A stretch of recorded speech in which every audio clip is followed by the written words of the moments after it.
Hello and welcome to my channel In the Kitchen with Bindu. ഞാൻ ബിന്ദു. അപ്പോൾ നമ്മൾ ഇന്ന് ചെയ്യാൻ പോണത് വളരെ ഈസി ആൻഡ് സിമ്പിൾ ആയിട്ടുള്ള ഒരു ക്യാരറ്റ് കേക്ക് ആണ്. അപ്പോൾ ഒരു 10 മിനിറ്റിൽ മിക്സ് ചെയ്തിട്ട് ഞാൻ ഇന്ന് ഓവൻ ഇല്ലാണ്ടാണ് ഇത് ഉണ്ടാക്കാനായിട്ട് പോകുന്നത്. അപ്പോൾ ഇത് നമുക്ക് ഫ്രോസ്റ്റിങ്ങോട് വേണമെങ്കിലും ഉണ്ടാക്കാം, അതല്ല വെറും സിമ്പിൾ ആയിട്ടുള്ള കേക്ക് ആയിട്ടാണെങ്കിലും രണ്ട് രീതിയിലും ഇത് വളരെ ഡിലിഷ്യസ് ആയിട്ടുള്ള ഒരു കേക്ക് ആണ്. അപ്പോൾ നിങ്ങൾ എന്നെ ആദ്യമായിട്ടാണ് കാണുന്നതെന്നുണ്ടെങ്കിൽ എൻ്റെ ചാനൽ ഒന്ന് ലൈക്ക് ചെയ്യാനും ഷെയർ ചെയ്യാനും സബ്സ്ക്രൈബ് ചെയ്യാനും മറക്കരുത്. ഇനി ഒട്ടും താമസിക്കാതെ നമുക്ക് വീഡിയോയിലേക്ക് പോവാം. അപ്പോൾ ക്യാരറ്റ് കേക്കിന് വേണ്ട സാധനങ്ങൾ 3 കപ്പ് ക്യാരറ്റ് ഷ്രെഡ് ചെയ്ത് വെച്ചിട്ടുണ്ട്. അത് ഇപ്പോൾ വേണ്ട, അവസാനം മതി, ഞാൻ മാറ്റി വയ്ക്കുകയാണ്. പിന്നെ ഒരു 1/4 കപ്പ് റേസിൻസ് എടുത്ത് വെച്ചിട്ടുണ്ട്, ഉണക്കമുന്തിരിയാണ്. പിന്നെ ഒരു 1/2 കപ്പ് പിസ്താഷ്യൂസ് ഒന്ന് ചെറുതായിട്ടൊന്ന് പൊടിച്ച് വെച്ചിട്ടുണ്ട്. ഇത് 2 കപ്പ് ഇടഞ്ഞെടുത്ത മൈദമാവാണ്. അതിലേക്ക് ഞാൻ 2 ടീസ്പൂൺ ബേക്കിംഗ് പൗഡറും 1 ടീസ്പൂൺ ബേക്കിംഗ് സോഡയും ഇത് 1.5 ടേബിൾ സ്പൂൺ പട്ട പൊടിച്ചതും ഒരു 1/2 ടീസ്പൂൺ ജാതിക്ക പൊടിച്ചതും കൂടിയാണ്. ഇത് മിക്സ് ചെയ്തിട്ട് ഇതാണ് ഇതിൻ്റെ കീ ഇൻഗ്രീഡിയൻറ്റ്. അപ്പോൾ ഇതും കൂടി നമ്മൾ ഇതിനകത്തേക്ക് ചേർത്തിട്ട്, ഇത് കൂടിപ്പോത്തൊന്നുമില്ല, ഇത് കറക്റ്റായിരിക്കും. ഇത് നന്നായിട്ടൊന്ന് മിക്സ് ചെയ്ത് മാറ്റി വയ്ക്കാം. അപ്പോൾ ഇതിനുള്ള വെറ്റ് ഇൻഗ്രീഡിയൻസ് ആയിട്ട് 1 കപ്പ് എണ്ണ എടുത്ത് വെച്ചിട്ടുണ്ട്. ഞാനിത് സൺഫ്ലവർ ഓയിലാണ്, അത് ഇതിലേക്ക് ആഡ് ചെയ്ത് കൊടുക്കുവാണ്. എന്നിട്ട് ഞാൻ 1 കപ്പ് ബ്രൗൺ ഷുഗറും, ഇപ്പോൾ ബ്രൗൺ ഷുഗർ നിങ്ങളുടെ കയ്യിലില്ല എന്നുണ്ടെങ്കിൽ 2 കപ്പും വെള്ള ഷുഗർ, സാധാരണ പഞ്ചസാര തന്നെ യൂസ് ചെയ്യാം, ഒരു പ്രോബ്ലം ഇല്ല. എനിക്കിതിൻ്റെ ആ ടെക്സ്ചർ കുറച്ചുകൂടി ഡിഫറെൻ്റ് ആയിട്ട് ഫീൽ ചെയ്യുന്നതുകൊണ്ടാണ് ഞാൻ ബ്രൗൺ ഷുഗർ ആഡ് ചെയ്യുന്നത്. ഇത് നന്നായിട്ടൊന്ന് മിക്സ് ചെയ്ത് എടുക്കാം. അപ്പോൾ ഈ എണ്ണയും പഞ്ചസാരയും കൂടി നന്നായിട്ട് മിക്സ് ചെയ്ത് വെച്ചിരിക്കുന്നതിനകത്ത് ഒരു ടീസ്പൂണോളം വെനില എസൻസും കൂടി ചേർത്തിട്ട് മിക്സ് ചെയ്യുക. എന്നിട്ട് നമുക്കിനി വേണ്ടത് 4 മുട്ടയാണ്. അത് ഓരോന്ന് വീതം പൊട്ടിച്ച് നമുക്ക് ഇതിലേക്ക് ആഡ് ചെയ്തിട്ട് മിക്സ് ചെയ്യാം.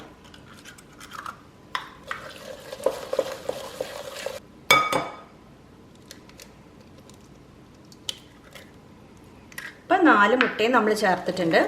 നന്നായിട്ട് ഒന്ന് മിക്സ് ചെയ്ത് എടുക്കാം. അപ്പം നമ്മളിത് മിക്സ് ചെയ്തിരിക്കുന്ന ഈ ഇതിലേക്ക് ഒരു നുള്ളു ഉപ്പും കൂടി ഇട്ട് കൊടുത്തിട്ട് നന്നായിട്ടൊന്ന് മിക്സ് ചെയ്യുന്നുണ്ട്. ഇനി നമ്മൾ മിക്സ് ചെയ്ത് വെച്ചിരിക്കുന്ന ഡ്രൈ ഇൻഗ്രീഡിയൻറ്റ് ആഡ് ചെയ്യാം. അപ്പോൾ ഇതിനകത്ത് നമ്മൾ ഫ്ലവറും പിന്നെ baking soda, baking powder, nutmeg, പിന്നെ പട്ടയുടെ പൊടി, ജാതിക്കയുടെ പൊടി, ഇതെല്ലാം മിക്സ് ചെയ്ത് വെച്ചിരിക്കുന്നതാണ്. ഇതിപ്പോൾ 3 പോർഷനായിട്ട് ഡിവൈഡ് ചെയ്തിട്ടാണ് ഞാൻ ആഡ് ചെയ്യാൻ പോകുന്നത്. അപ്പോൾ ആദ്യത്തെ പോർഷൻ ഒന്ന് ആഡ് ചെയ്ത് കൊടുത്തിട്ടുണ്ട്. അപ്പം നമ്മുടെ ഈ 3 പോർഷനായിട്ട് നമ്മൾ ആഡ് ചെയ്ത ഈ ഓൾ പർപ്പസ് ഫ്ലവർ അല്ലെങ്കിൽ മൈദ, അത് മുഴുവനും ഇതിൽ നമ്മൾ ആഡ് ചെയ്ത് കൊടുത്തിട്ടുണ്ട്. എന്നിട്ട് ഇനി അതിലേക്ക് നമ്മൾ ഈ എടുത്തു വെച്ചിരിക്കുന്ന ക്യാരറ്റ് ചേർക്കണം. അപ്പം നമ്മുടെ ക്യാരറ്റും എല്ലാം ചേർത്ത് നന്നായിട്ട് മിക്സ് ചെയ്ത് വെച്ചിട്ടുണ്ട്. ഇനി ഇതിലേക്ക് നമ്മളൊരു 1/4 കപ്പ് കുറച്ചൊന്ന് പൊടിച്ച പിസ്താഷ്യൂസാണ്, അത് ആഡ് ചെയ്ത് കൊടുക്കണം. എന്നിട്ട് ഒരു 2 ടേബിൾ സ്പൂണോളം റേസിൻസും ഉണക്കമുന്തിരിയും കൂടി ഇതിൽ ആഡ് ചെയ്ത് കൊടുക്കുന്നുണ്ട്. ഓക്കെ, അപ്പോൾ ഇപ്പോൾ നമ്മുടെ ബാറ്റർ റെഡി ആയിട്ടുണ്ട്. അപ്പോൾ ഞാനിവിടെ 9 ഇഞ്ച് 2 റൗണ്ട് പാനിലാണ് ഇത് ഉണ്ടാക്കാനായിട്ട് പോകുന്നത്. അപ്പോൾ ഞാനിതിന് ഒരു ബട്ടർ പേപ്പർ വെച്ചിട്ടാണിത് ഞാനിത് ബേക്ക് ചെയ്യാനായിട്ട് പോണത്. അപ്പോൾ ഞാനിതൊന്ന് കാണിച്ചു തരാം, ഇത് എങ്ങനെയാണിത് വെട്ടിയെടുക്കണതെന്ന്. ഒരു നീളത്തിലുള്ള ബട്ടർ പേപ്പർ ഇങ്ങനെ 4ആയിട്ടൊന്ന് മടക്കിയെടുക്കാം. ഓക്കെ, 4ആയിട്ട് ഇങ്ങനെയൊന്ന് മടക്കിയെടുക്കാം. എന്നിട്ട് ഇനി ഇതുപോലെ ഇങ്ങനെ ട്രയാങ്കിളായിട്ട് ഒന്ന് മടക്കിയെടുക്കാം. എന്നിട്ട് ഇതിൻ്റെ മറ്റേ ഭാഗം ഇങ്ങോട്ട് മടക്കാം. ഓക്കെ, എന്നിട്ട് ഇനി ബാക്കി വരുന്ന പോർഷൻ ഇതുപോലെ പുറത്തേക്ക് നമുക്കൊന്ന് മടക്കിയെടുക്കാം. അപ്പോൾ നമ്മളിങ്ങനെ മടക്കിയെടുത്തിട്ടുള്ള ഇത് കൃത്യമായിട്ടൊന്ന് മുറിച്ചെടുക്കാം. ഇതിങ്ങനെ സെൻറ്ററിൽ നിന്ന് ഇവിടം വരെ വെച്ചിട്ട് നമുക്കിതൊന്ന് ഇങ്ങനെ ഈ അളവിലൊന്ന് മുറിച്ചെടുക്കാം. എന്നിട്ട് ഇത് നമുക്കൊന്ന് തുറന്നെടുക്കാം. അപ്പോൾ ഇത് കറക്റ്റായിട്ട് ഇത് നമുക്ക് ഇരിക്കത്തക്ക ബട്ടർ പേപ്പറായിട്ട്, ഇതെനിക്ക് തോന്നുന്നു ഒരു ഇച്ചിരി ഒന്ന് നീളം കൂടിയിട്ടുണ്ട്, പക്ഷെ എന്നാലും ഇത് കറക്റ്റായിട്ട്. അപ്പോൾ ഇനി ഇത് ഇതിനകത്ത് നമുക്കൊന്ന് എണ്ണ തേച്ചെടുക്കണം. അപ്പോൾ ഈ പാൻ നമ്മൾ ഇതെല്ലാം നന്നായിട്ടൊന്ന് ഓയിൽ ചെയ്ത് റെഡിയാക്കി എടുത്തിട്ടുണ്ട്. ഇതിൻ്റെ സൈഡും എല്ലാം ഓയിൽ ചെയ്തിട്ടുണ്ട്. എന്നിട്ട് ഇതിനകത്തേക്ക് പകുതി വരെ ഇതൊന്ന് ഒഴിച്ചു കൊടുക്കാം. അപ്പോൾ ഞാനിവിടെ 2 9-inch പാന് റെഡിയാക്കി എടുത്തിട്ടുണ്ട്. ഇനി ഇത് ഞാൻ അടുപ്പത്ത് വെച്ചിട്ടാണ് ഇത് ഉണ്ടാക്കാനായിട്ട് പോണത്, ഓവനിലല്ല. അപ്പം ഞാനിതൊന്ന് കാണിച്ചു തരാം. അപ്പോൾ ഞാൻ ഇങ്ങനത്തെ ഒരു പാത്രം അടുപ്പത്ത് വെച്ച് ചൂടാക്കി എടുത്തിട്ടുണ്ട്. അതിനകത്തേക്ക് ഒരു തട്ട് വെക്കുന്നുണ്ട്. എന്നിട്ട് ഞാൻ എൻ്റെ ഈ പാൻ എടുത്തിട്ട് ഇതിൻ്റെ ഉള്ളിലേക്ക് വെക്കും. എന്നിട്ട് ഇത് നന്നായിട്ട് അടച്ചത്, ഒട്ടും എയർ വെളിയിൽ പോകില്ല, നന്നായിട്ട് അടഞ്ഞിരിക്കുന്ന പാനാണ്. അപ്പോൾ എനിക്ക് കാണുകയും ചെയ്യാം, അതാണ് ഇതിൻ്റെ ഒരു ബെനിഫിറ്റ്. ഇത് നന്നായിട്ട് അടച്ചു വെച്ചിട്ടുണ്ട്.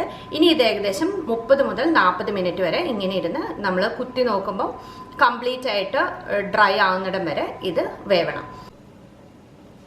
അപ്പോൾ നമ്മുടെ ഈ അടുപ്പത്ത് വെച്ച കേക്ക് റെഡി ആയിട്ടുണ്ട്. അപ്പോൾ നമ്മൾ ഈ കേക്ക് രണ്ടും നന്നായിട്ട് തണുക്കാൻ വേണ്ടി വെച്ചിട്ടുണ്ടായിരുന്നു. ഇനിയിപ്പോൾ നമുക്ക് ഞാനൊരു ചെറിയ ഐസിങ് ചെയ്യുന്നുണ്ട്. ഐസിങ് ചെയ്യണമെന്ന് നിർബന്ധമൊന്നുമില്ല. അപ്പോൾ ഇനി ഇതിൻ്റെ ഈ ഒരു കവറിങ് ഒന്ന് മാറ്റി ഞാൻ റെഡിയാക്കിയിട്ടുണ്ട്. ഇത് ഞാൻ ഇതിലേക്ക് തന്നെ വെക്കുവാണ്. എന്നിട്ട് നമുക്കിതൊന്ന് ഒരു ക്വിക്ക് ആൻഡ് ഈസി ഐസിങ് ആണ്. ഐസിങ് ചെയ്തില്ലെങ്കിലും ഈ കേക്ക് ഇതുപോലെ തന്നെ ഉപയോഗിക്കാം, വളരെ ഡിലിഷ്യസ് ആണ്. അപ്പോൾ നമുക്ക് പെട്ടെന്ന് തന്നെ പോയിട്ട് ഒരു ഐസിങ് ഉണ്ടാക്കാൻ നോക്കാം.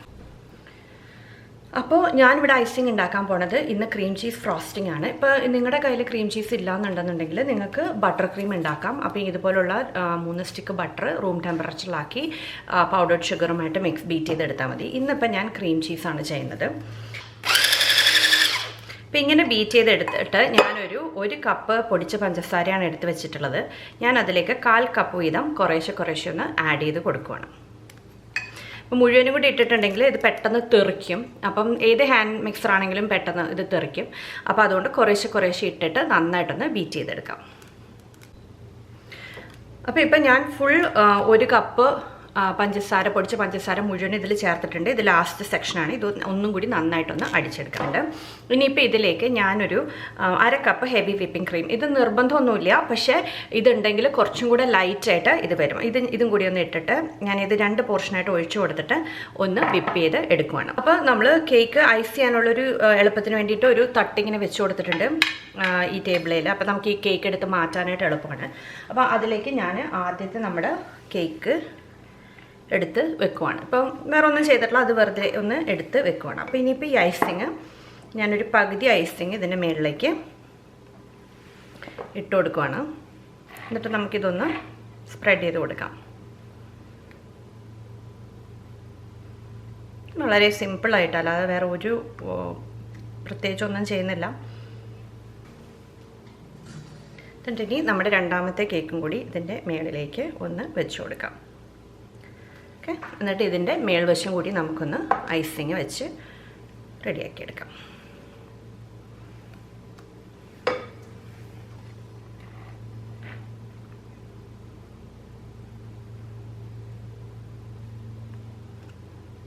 എനിക്കിനി കുറച്ച്, ഇത് ശരിക്കും ഇങ്ങനെ മാത്രം ചെയ്താലും മതി. ആക്ച്വലി ഇതിൻ്റെ പുറത്ത് നമുക്ക് പൊടിച്ചു വെച്ചിരിക്കുന്ന നട്ട്സോ എന്തെങ്കിലും ഇട്ടിട്ട് നമുക്കൊന്ന് ഡെക്കറേറ്റ് ചെയ്യാം. ഇപ്പോൾ എൻ്റെ കയ്യിൽ കുറച്ച് ഐസിങ് ബാക്കിയുണ്ട്, അതുകൊണ്ട് ഞാൻ ഇതിൻ്റെ സൈഡും കൂടി ഒന്ന് ചെയ്തെടുക്കാൻ പോവാണ്.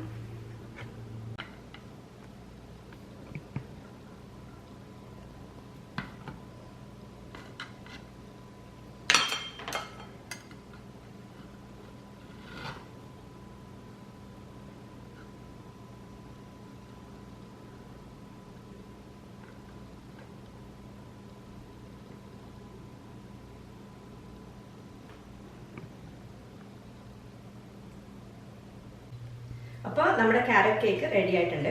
ഞാനൊന്ന് ടേസ്റ്റ് ചെയ്ത് നോക്കുകയാണ്. ഇത് പെർഫെക്റ്റ് ഉണ്ടോ, നല്ല ഫ്ലഫി ആയിട്ടുള്ള കേക്കാണ്. ഒട്ടും മധുരം കൂട്ടൊന്നുമില്ല, നല്ല പെർഫെക്റ്റ്. അതുപോലെ പട്ടയുടെ ടേസ്റ്റ് ഒക്കെ നല്ലതായിട്ട് വന്നിട്ടുണ്ട്. ഇതിന് ആക്ച്വലി ഫ്രോസ്റ്റിംഗ് വേണമെന്ന് ഒരു നിർബന്ധമില്ല. ഫ്രോസ്റ്റിംഗ് ഉണ്ടെങ്കിലും നല്ലതാണ്, ഇല്ലെങ്കിലും അതിനേക്കാൾ നല്ലതാണ്.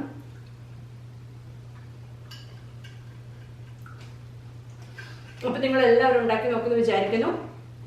അപ്പോൾ ഇനി ഇതുപോലെ തന്നെ ഇതിലും നല്ലൊരു വീഡിയോയുമായി ഇനിയും കാണും വരെ എല്ലാവർക്കും ബൈ.